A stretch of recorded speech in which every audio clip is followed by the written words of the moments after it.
जय हिंद दोस्तों। तो आज हमारी प्रैक्टिस सेट जो कि मोस्ट इंपॉर्टेंट क्वेश्चन जितनी भी रहती है मैं करवाने वाला हूँ। और ये सबसे पहले दिखा दे रहा हूँ कि इस टाइप में क्वेश्चन बनते हैं, जो कि आपको कंफ्यूज हो जाएगा कि हाँ ये किस टाइप का क्वेश्चन है, इसको किस तरीके से सोल्व करना है। तो ऐसे क्वेश्चन में ये किस तरीके से सोल्व होती हैं और ये क्या है, तो आप कंफ्यूज हो जाएंगे। और इसे सोल्व तो आप कर लीजिएगा, पर आपका 1 मिनट से ज़्यादा इसमें लग जाएगा समझने में कि ये क्वेश्चन क्या कह रहा है और इसकी आंसर क्या होगी।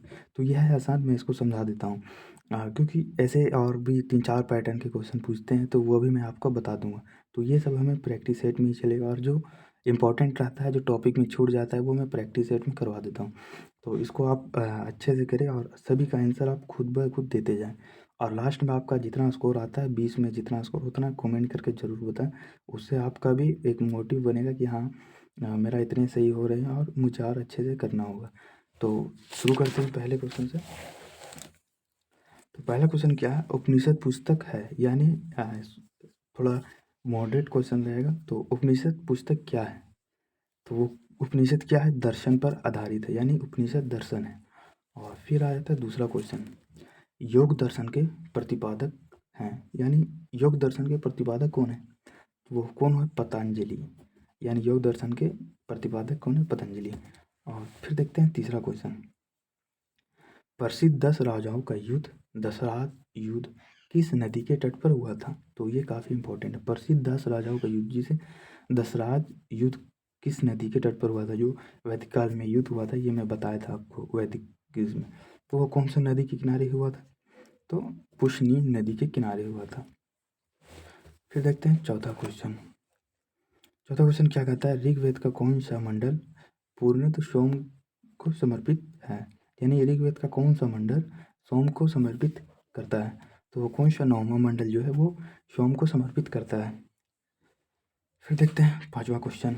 पांचवा क्वेश्चन क्या कहता है, वैश्विक दर्शन के प्रतिपादक कौन है। यानी वैश्विक दर्शन के प्रतिपादक कौन है, तो वो कौन थे, कणाद। जो कि ये सब काफ़ी इंपॉर्टेंट है और ये आपको आसान लगता होगा, पर ये सब नाम है जिसे याद करने में आपकी हालत ज़रूर ख़राब होगी।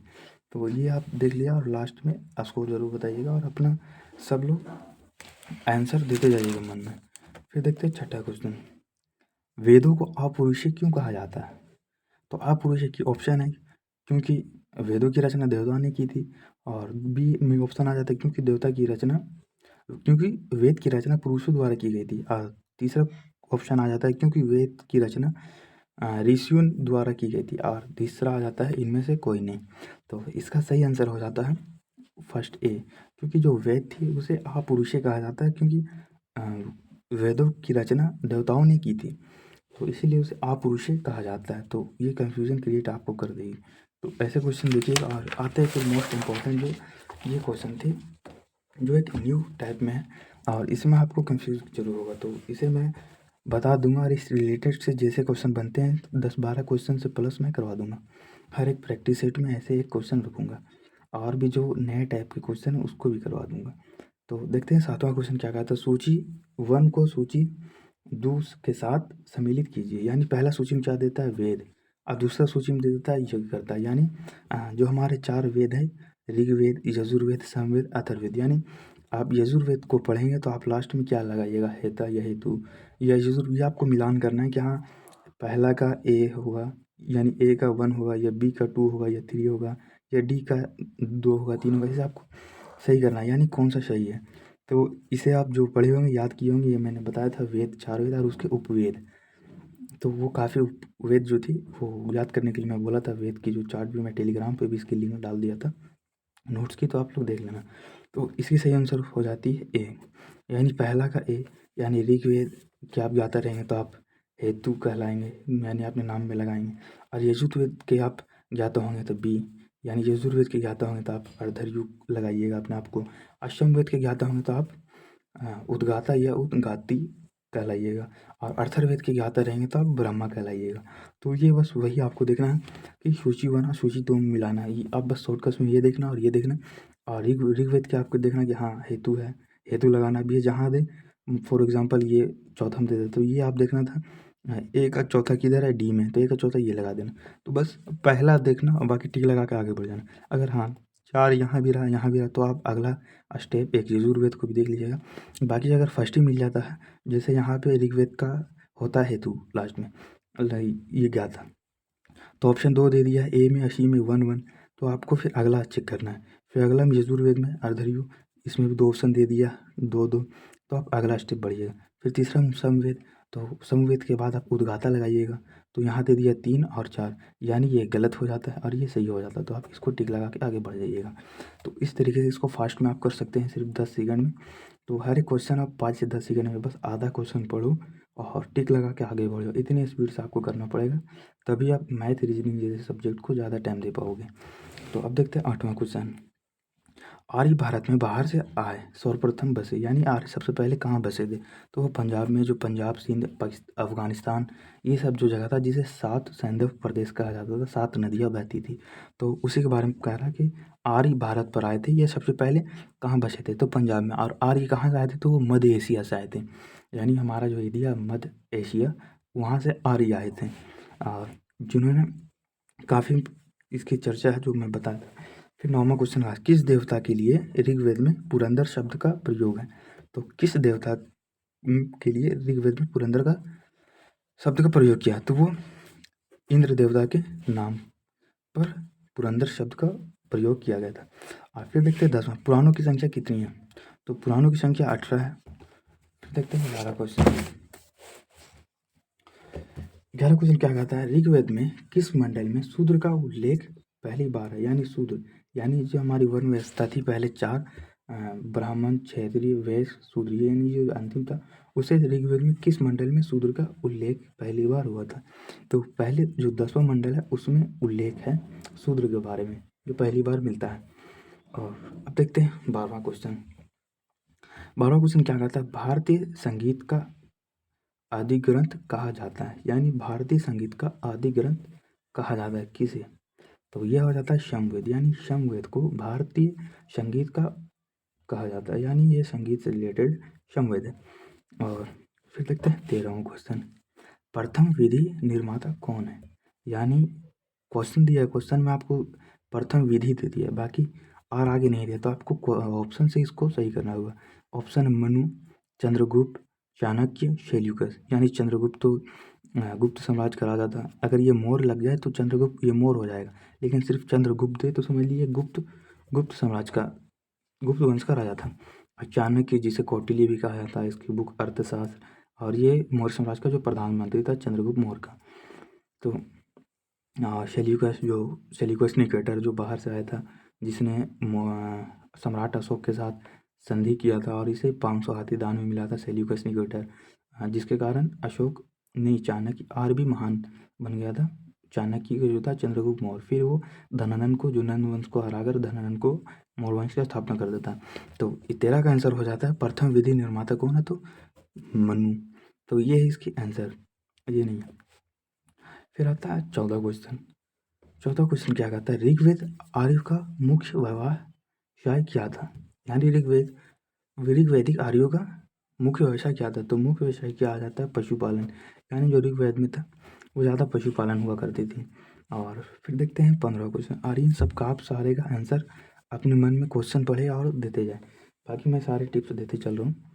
तो देखते हैं 15 क्वेश्चन, भारत के राजचिन्ह में प्रयुक्त होने वाला शब्द सत्यमेव जयते, यानी जो ये जो शब्द है सत्यमेव जयते, ये काफ़ी दुर्लभ शब्द है, यानी इसका मतलब होता है हमेशा सत्य की ही जीत होती है। और आप किसी भी ऑफिसर, IAS ऑफिसर, या जो हमारा 3 मुंह वाला जो शेर अशोक चक्र जिसे कहा था, उसमें आप देखेंगे सत्यमेव जयते लिखा रहेगा, ये कोई भी ऑफिसर के ऑफिस में देखिएगा सत्यमेव जयते बड़ा अक्षर में पीछे लिखा रहेगा, या इंटरनेट पर आप देखेंगे, तो इसका मतलब होता है हमेशा सत्य की जीत होती है। और यहाँ क्वेश्चन क्या बोला है, भारत के राजचिन्ह में प्रयुक्त होने वाला शब्द सत्यमेव जयते किस उपनिषद से लिया गया है, तो इसका आंसर क्या हो जाता है, तो ऑप्शन है मुंडका उपनिषद, ईशा उपनिषद, काट उपनिषद, तो इसका सही हो जाता है पहला मुंडक उपनिषद, यानी सत्यमेव जयते था वो मुंडक उपनिषद था। उपनिषद जो कितनी थी ये कमेंट करके आप बता दें कि उपनिषद कितनी है, और ये जो था ये 7वां उपनिषद था मुंडक उपनिषद, जिसमें सत्यमेव जयते है, और इसे भारत का राजचिन्ह का प्रस्तुत होने वाला शब्द है। हमेशा सत्य की जीत होती है। फिर आता है 16वां क्वेश्चन, ऋग्वेद में उल्लेख्य प्रसिद्ध 10 राजाओं का युद्ध किस नदी के किनारे लड़ा गया था? तो ये क्वेश्चन थोड़ा रिपीटेड हो गया, ये मैं पहले करा दिया हूँ पीछे और फिर से लिखा गया, तो मैं फिर से रिवीजन के लिए दे देता हूँ क्योंकि ये इंपॉर्टेंट है। ऋग्वेद में उल्लेख्य प्रसिद्ध 10 राजाओं का युद्ध, तो वो कौन सा नदी? परुष्णी नदी के तट पर हुआ था 10 राजाओं का युद्ध। फिर देखते हैं 17वां क्वेश्चन, वेदों की संख्या कितनी है? तो वेदों की संख्या 4 है। तो ये तो आप लोग को पता ही होगा, ऋग्वेद, यजुर्वेद, सामवेद, अथर्ववेद। और जो पहले 3 वेद हुआ था, सामवेद, यजुर्वेद और ऋग्वेद, ये जो वेद त्रयी कहलाती है, ये 3 वेद है। बाकी बाद में फिर अथर्ववेद जो बाद में आई थी। और फिर देखते हैं 18वां क्वेश्चन, इनमें से किस फसल का ज्ञान वैदिक काल के लोगों को नहीं था? यानी इनमें से किस फसल का ज्ञान वैदिक काल में नहीं था? तो ये हो जाता है तंबाकू, क्योंकि जौ तो उस टाइम थी और गेहूँ, जौ, चावल ये सब तो थी, लेकिन ये जो तंबाकू है ये सर्वप्रथम भारत में मुगल शासकों ने स्टार्ट किया था, जो अकबर, आई थिंक अकबर था, और इसे बंद लगाया था जहांगीर ने, नहीं शाहजहाँ ने इसे बंद शायद लगाया था, ये मैं भी थोड़ा कंफ्यूज हूँ। पर मुगल शासकों ने तंबाकू की शुरुआत की थी इंडिया में, उससे पहले तंबाकू नहीं थे। फिर आता है 19वां क्वेश्चन, आर्य शब्द का शाब्दिक अर्थ है, यानी आर्य शब्द का शाब्दिक अर्थ क्या है? तो ये आर्य के बारे में मैं बताया था आपको, शायद याद होगा। तो आर्य एक शब्द होता है वीर या योद्धा या यज्ञकर्ता या पुरोहित या विद्वान या श्रेष्ठ या कलीन। तो इसका आंसर हो जाता है बी, यानी आर्य अपने आप को श्रेष्ठ मानते थे, और या कलीन भी आपको मिल जाएगा, कुलीन।